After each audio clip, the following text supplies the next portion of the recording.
from natural resources.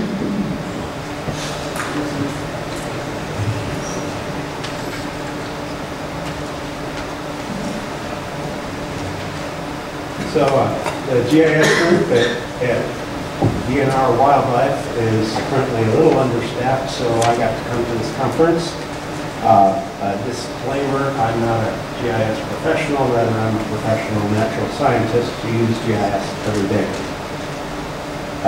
I'm the vegetation ecologist for the Wildlife Section's West Virginia Natural Heritage Program.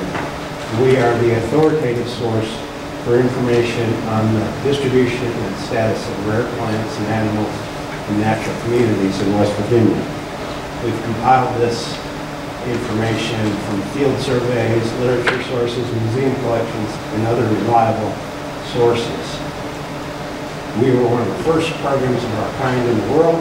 Started in 1975. We began mapping locations of rare plants, animals, and communities on paper maps with sticky dots, which corresponded to magnet paper files. I consider that a computerless GIS.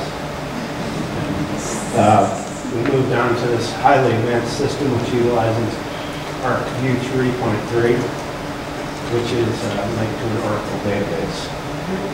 There are now heritage programs or their equivalent by other names in all 50 states, all the Canadian provinces and territories, and several Latin American countries. The NatureServe is a nonprofit which serves as the umbrella organization for all programs. They bring in data, do range-wide analysis, develop software, methodologies, and organize network conferences. There it is.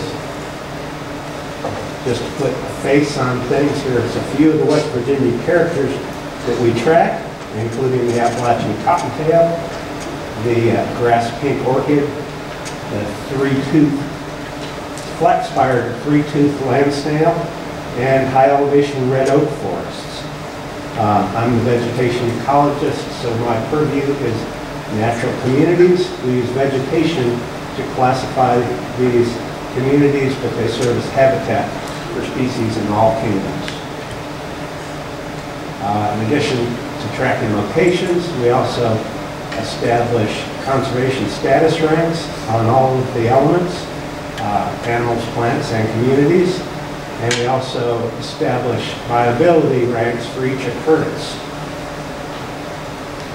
We provide this information on a case-by-case basis to landowners, land managers, researchers, consultants, and others to serve as a foundation for the conservation of biological diversity in the state.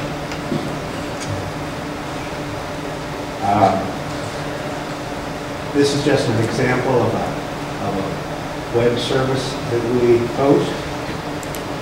This is the Red Spruce Mapping Project, which is we host for the CASRE organization of the Central Appalachian Spruce Restoration Initiative. This brings together information on red spruce distribution and model distribution, and we bring it together with GPS points collected by citizen scientists hiking in the mountains. The red distribution of red spruce forest was greatly diminished in the state following logging booms in the early 1900s, and by mapping the current extent, this will help CASRE establish priorities for restoration of the red spruce ecosystem across its previous range.